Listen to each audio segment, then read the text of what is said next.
Hi guys, हम लोग जा रहे हैं डुमना घूमने। अभी ये हम लोग रोड पर हैं। रोड का व्यू देखिए कितना शानदार है। अभी हम लोग डांस करते हुए निकल रहे हैं, एंजॉय कर रहे हैं काफ़ी सारा।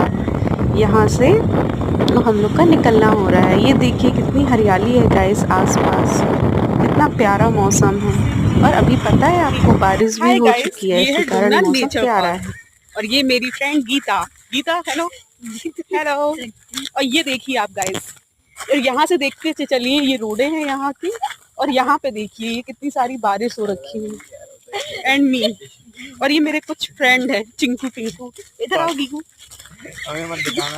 से है गाइस, ये मेरी फ्रेंड है एंड मी, दोनों पागलपंती पे निकले हैं। बाय।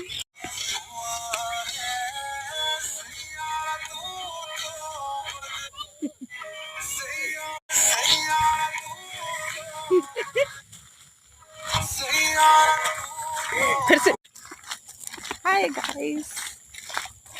ला ला ला ला ला ला ला ला ला ला ला ला ला।